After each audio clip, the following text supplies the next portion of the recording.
Welcome to Sexology, a podcast that untangles the science of sex and pleasure. And now, with this week's episode, your host, clinical psychologist, Dr. Nazanin Moali. Hello there. You are listening to episode 200 of Sexology Podcast. I am so excited that we have been in this journey together. If you could have seen me, I have the biggest smile because I received so many emails from you guys about the podcast episode that you found useful after I announced that I'm collecting this information last couple episodes. And thank you so much for every single one of you that reached out and shared your favorite episodes. I'm recording this at 5 p.m. on Friday because I started working on this from the morning, and listening to previous episodes reminded me of what a wonderful journey we've been on together. And if you have been a long-term listener or you recently joined us, but you enjoy the content of this show, it means a lot to me if you take a moment and write us a review in iTunes. I even feel a little bit embarrassed asking for that, but truly it will make a difference because it will help us to rank higher and to reach a broader audience. So I went through all the emails that you guys sent me. I chose 10 of the advices, 10 of the episodes that was voted as most useful. I took out the parts that the episode that you guys sent me about the solo episode that I've done because I feel kind of awkward saying that this was a wonderful advice given by me. So if you were one of those people that sent me like the information about one of those solo episodes, I didn't include it just because it feels awkward. But I chose the rest of the content and curated it based on your feedback. So without further ado, here are the advices. So the first advice comes from Dr. Lonnie Barbach. She's a clinical social psychologist. She authored many books that probably many of you guys have read for yourself, for each other, The Erotic Edge, The Pause and Going the Distance. And recently she developed Happy Couple, a relationship game app. In this clip, she talks about sexual compatibility. Okay, well, chemistry obviously is a big one. Another one is that, we're as different sexually as we are kind of in the clothes that we wear or the way we style our hair or our political leanings. We're each very individual. And it's just like you may find somebody who's incompatible with you in terms of one person just loves sports and the other person really would rather read a book. So it's hard for them to find things to do together. Well, it's the same is true in the bedroom. So areas of incompatibility that are problematic for couples, one of them is if there's a large discrepancy in their desire for sex. Now, there's no normal frequency for people to have sex. Some people like having sex once a month, less often, once a week. Some people like having sex a few times a day. But you have a problem if you have two people together where one person wants sex once every week, let's say, the other person wants sex a couple of times a day. And that's a very large discrepancy in their interests. So it's difficult for them to meet both of their needs. So that's really a problem. And different hormonal balances or physical stamina, health, stress, the importance of sex can all affect how often people want sex. And also, sexual styles are very different. I had one couple I worked with where his idea of good sex was like a puppy dog romping around and playing and laughing. And her idea of sex was like a medieval drama. And their styles were so different that when one was not getting aroused when the other one was. And there was nowhere for them to meet in the middle. So, someone likes intense, fast sex, somebody else likes slow, really languid sex. I mean, not that there's not a variety in lovemaking, but as a course of what is most arousing. Some people like role playing and acting out fantasies and dressing up or talking during sex, and some people don't like to talk during sex, or some people like dirty words and some people don't. It depends upon, again, it's a fit. so that the two people find that they have their sexual interest in common, just as you would look for other kinds of interests in common. Next, we have episode 153 with Dr. Alison Ash. She talked about elements of seduction. Dr. Ash is a sex and intimacy coach and educator, lecturer at Stanford University, author and founder of TurnON.love. You want to know that there's some flirty energy. I talk about what escalation patterns look like, and I break down how to create intensifying levels of both physical and non-physical, so non-verbal and verbal ways of escalating. So where are kind of like level 1 places to touch versus level 2, meaning more intimate, versus level 3? And how do you do like a grazing touch versus a lingering touch, right? So these are different ways of escalating. Also remembering that seduction isn't something that just happens when you're first meeting someone or in the first few stages of a relationship, that we want to seduce our partners the entire way through, right? That we're demonstrating that we have desire for them and that we're willing to initiate, but also that we can attune and that we're willing to navigate consent with consideration, and that we're understanding what our partner's turn-ons are, but also able to read their mood. Next clip comes from Caitlin V. She's a sex and relationship coach who helps men become amazing lovers and incredible partners. In this episode, she talks about a tip that can help you to last longer. So I like to start with the breath. And the reason that I start here, there's so many benefits to just learning how to breathe correctly. The core of the breath that I teach is just breathing into the belly. So most of us, we're walking around all day, every day, whether that's going to work or, I live in a city, so there's constantly things happening around me. There's tons of people. There's ambulances all the time. I'm kind of surprised we haven't heard one since we've started recording. And so we're constantly surrounded by stress, things that allude to danger. And even if we live a relatively stress-free life, we still are not taught how to breathe correctly. And so most of us walking around with shallow, short breaths that stay up towards the upper third of our lungs. And so when we learn how to breathe correctly, breathe into our belly, breathe all the way down as deeply into our lungs as possible, we actually change the amount of oxygen that we're able to absorb into our body and into our blood. It changes our emotional and mental state and our physical state.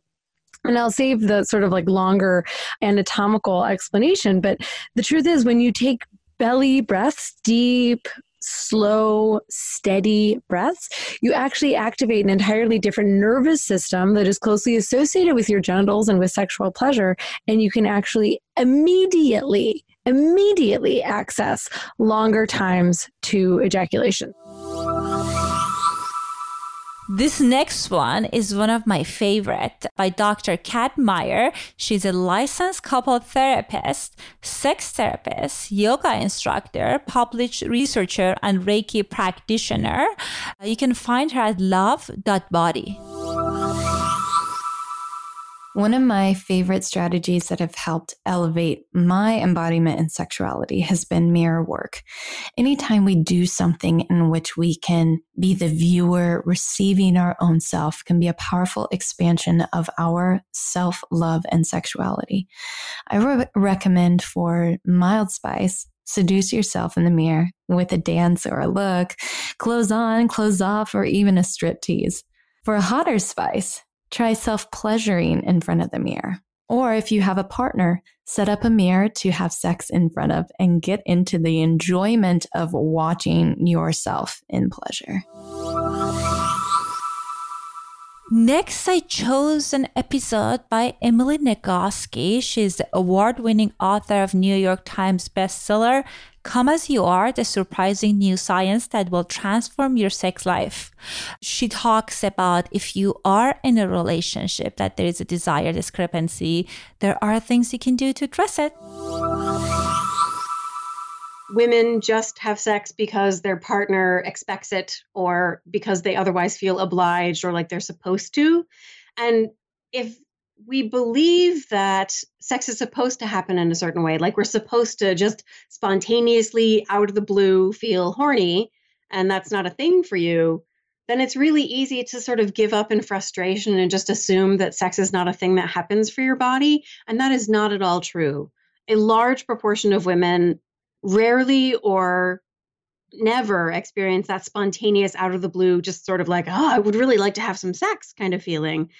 If you're a person who doesn't have that very often, that's okay. What you do is you set up a time with your partner, you put your body in the bed, you let your skin touch your partner's skin, and you do some things that you do find pleasurable, even if that's just holding each other for 3 minutes, just letting your skin touch your partner's skin, letting your body and mind wake up to the knowledge that, oh, right, I really like this person and I really enjoy these sensations. You let the desire emerge in response to the pleasure.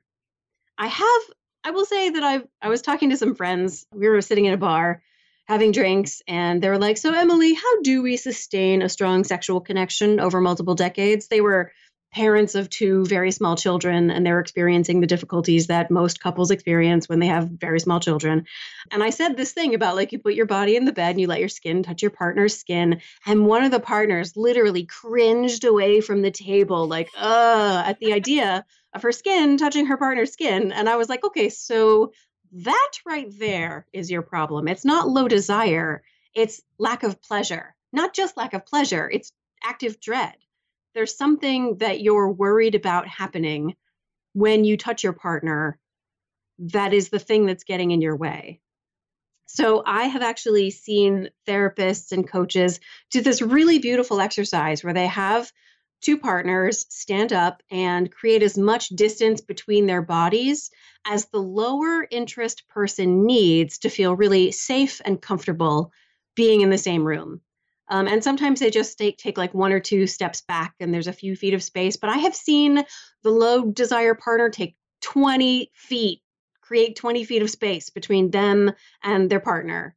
And it is quite a moment for the higher desire partner to see how much space their partner needs in order to feel okay and safe, like there's not going to be any pressure for them to do things that they're not into. And that is not a hopeless case. That's a case where people actually do find their way back to each other. What makes it difficult is that you can't just move closer together when that much space has been created, because that space is crowded. It is full of all the weeks or months or sometimes years of misunderstandings and poor communication and judgment and blame. And if you really loved me, you would. And if you loved me, you wouldn't pressure me. And all the fear, like if you reject me, that means you don't love me. And I'm rejecting the sex, not you. I still love you. But the more you push me, the less comfortable and safe I feel. Like all these tangled knots that they've built between them. And they have to spend time sort of untangling all those knots and gradually making their way closer and closer back together. Next one is about how you can have great sex in long-term relationship with Dr. Steven Snyder. This was episode 187. Dr. Snyder is a physician, sex therapist, relationship therapist. He has dedicated his entire career to helping individuals and couples with sex and relationship concerns. What you're going to be doing with your partner may be the exact same thing. And it's the exact same person, but you're a different person. You know, it's like the old saying, you never step in the same river twice, because you're a different person. So it's not that your partner is different or your partner is unknown to you. It's that you're a different person, and what inspires you on a particular day may be different from what inspired you the day before. I actually go in a fairly radical direction in my book, which I've gotten in a lot of trouble about, because I'm a religious person, and religion has gotten kind of a bad name in mental health in general because it's associated with repression and shame and all that stuff. But I think there's some virtue in religion, because religious people go through the same kind of problem in terms of finding inspiration after they've been within a religious framework for a long, long time. And the things that initially inspired you may not inspire you anymore. And so The question is, where do you find inspiration? And the answer is, you don't know. And so basically what you want to do in a religious context is you're open yourself to inspiration. That's, more or less what prayer represents. It says, I'm open to it. Here I am. I'm open to inspiration. And my suggestion for somebody who's of that turn of mind is when you're with your partner, it's the same thing. You collect yourself, you're there, and you're open to inspiration. You don't know where it's going to come from. You don't know whether it's going to be the scent of their hair or a memory about them from 10 years ago, or this way their skin feels, or perhaps the sound of their voice. And you're just registering all these things, and you're just being aware of all these things. And you figure, maybe at some point I'll receive some inspiration. And that's not something I can control. All I can do is be receptive to it and open to it. So it's that attitude of receptiveness and openness. And what I do with it in my book is kind of the leading edge in sex therapy these days is the mindfulness revolution, which says that there are basically two modes of being for humans. There is thinking and doing on the one hand, and on the other hand, awareness. And we're pretty much in the thinking and doing mode all the time. So it's very useful in preparation for sex to shift into awareness mode. Yoga is a fabulous thing to do before sex. Next clip is from Dr. Tammy Nelson. She's a board-certified sexologist and certified sex therapist, as well as relationship therapist and author of several books for couples. She also has this wonderful podcast called The Trouble with Sex. She talks about infidelity. You can't blame your partner. If you're the one who cheats, like my latest book, When You're the One Who Cheats, I say you can never blame your partner for the fact that you had an affair, because people don't necessarily look to find someone to cheat with. They don't look to find a new person. They look to be a new person. Mm-hmm. And so no matter what's happening at home, when you're the one who's cheating, you become a different person when you're with your outside partner. So the goal really is to be that other person in that relationship. You're craving, for whatever reason, like you said, a new identity or to explore a new part of yourself. It's, developmentally something that is trying to be created, something that's trying to come out, something that's trying to be visited. And that part of you has not necessarily anything to do with your marriage. The part that has to do with your marriage is, why do you think that you can't be that part of you in your marriage? Mm-hmm. Are you blaming your partner, saying, well, she won't let me be that at home, or he's not into that, or she never listens to me, or he doesn't like to have sex that way? Or what is the story you're making up about why you can't be your whole self at home? Because that may or may not be true, but it is an issue that you have to talk about if you're planning on staying together after an affair, because somehow you have to integrate all of you into the marriage, or else you're going to feel like, okay, well, I'll end the affair and I'll shut down that part of myself, but I will always resent you that I can't be my whole self with you. Well, if you are struggling with talking about what you want and your sexual fantasy, then this next clip is for you. This comes from the episode titled How to Overcome Sexual Shyness with Dr. Carol Quinn. Carol Quinn is an American author, editor, sociologist, and sexologist active in sex-positive feminist movement.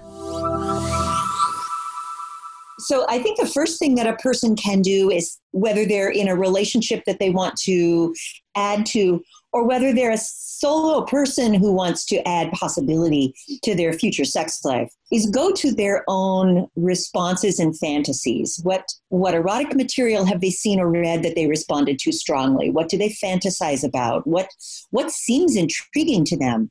Because there are so many possibilities that bringing it to that core response is a really good place to start. So then there are two more really important steps, and they could be conducted. They don't have to be linear, I don't think.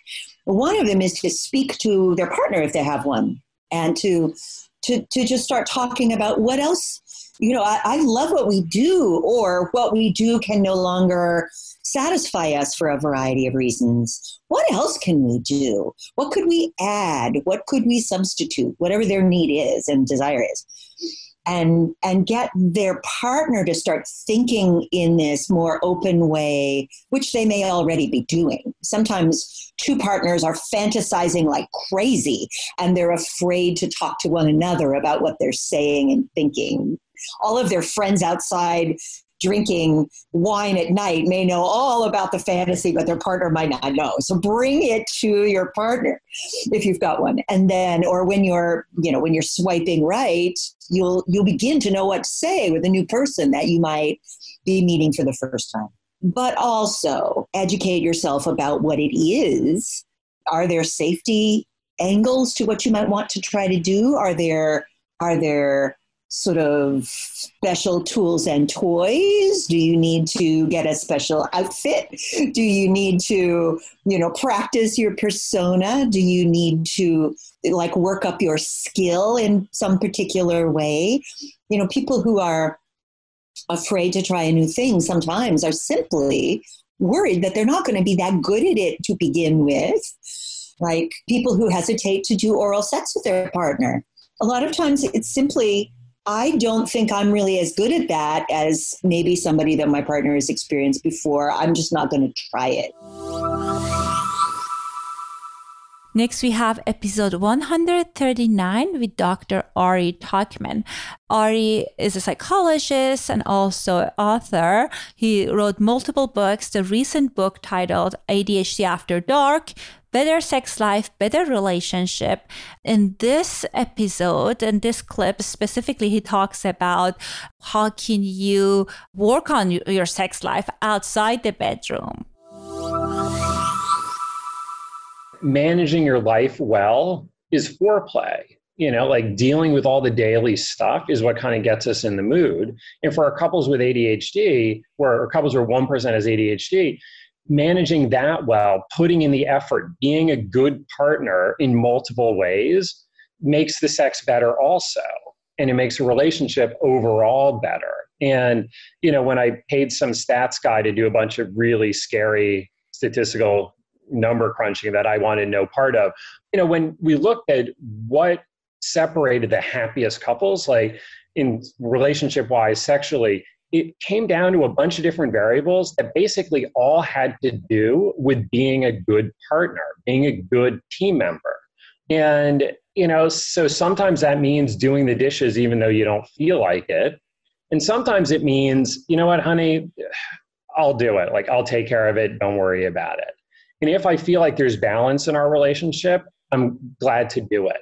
And if I feel like there is not balance, really, again, I'm doing the freaking dishes, seriously, now I'm resentful and now we've got a problem, So it's about balance, it's about fairness, and it's about having the right expectations.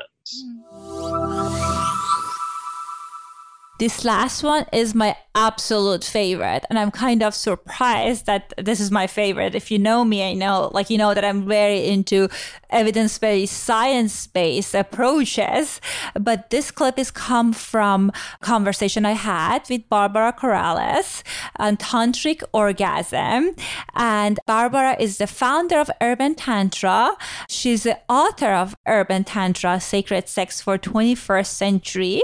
She talks about orgasmic prayer.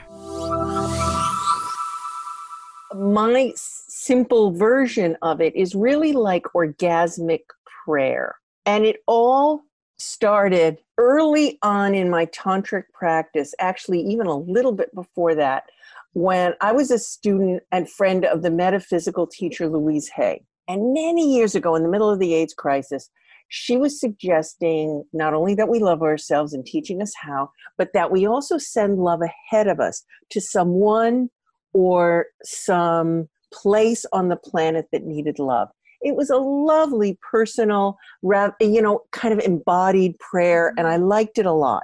So me, being an overachiever, thought, instead of just love, what if I sent orgasms? I'm sure they're more welcome. Yeah. And, in that moment, I thought I discovered sex magic because that's how humans are. But in fact, I did not discover sex magic. I did not discover dedicated orgasms. They've been going on for ages. However, what I found when I dedicated orgasms, and by dedicated orgasms, I mean like setting an intention, and I'm going to tell you how to do that in a second. Setting an intention that I wanted to send the orgasm and the love to, and then being very clear about that, and then letting it go, and then raising the sexual energy with a partner, with myself, with a group, whatever.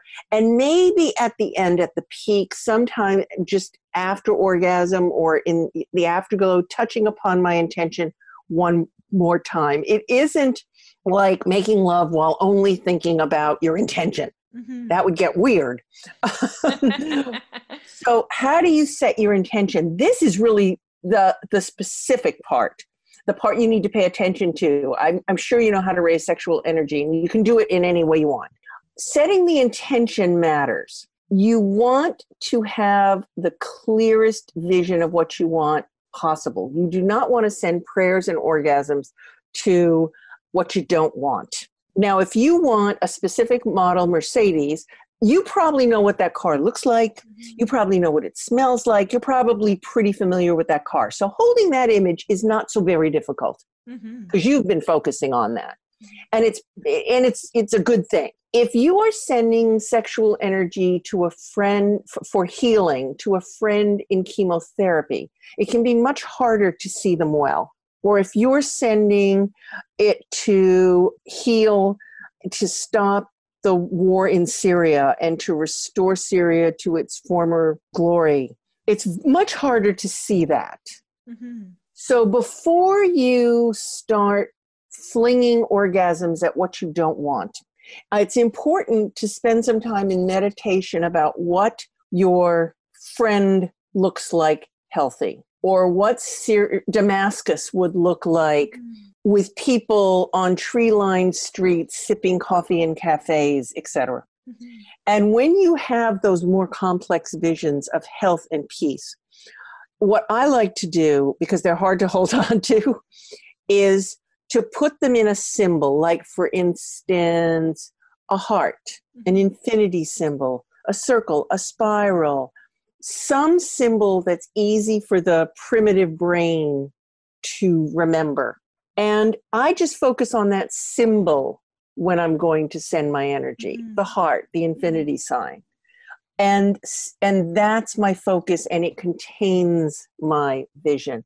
Because I think it's really, really important to, in all our prayers, however we do them, with or without sexual energy, there's so much going on in the world right now that is just an argument. You know? And it's so easy to focus on what we don't want. What they want is bad.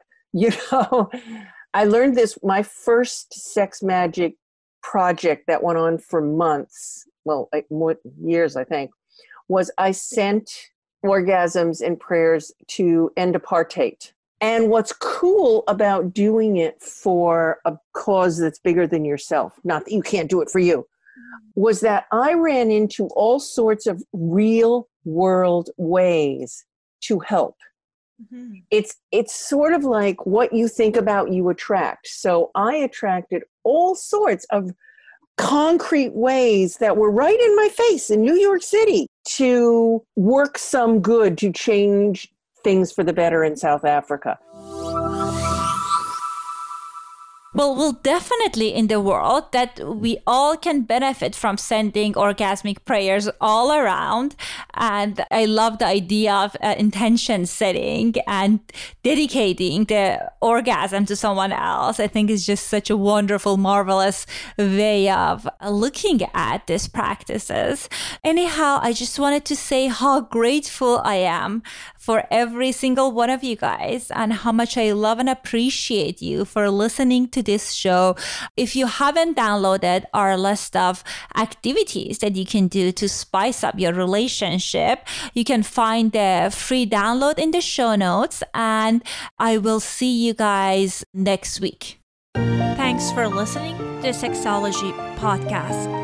For more great content, visit www.sexologypodcast.com. Please be advised that information presented on this podcast is not a substitute for seeking help from a licensed mental health provider.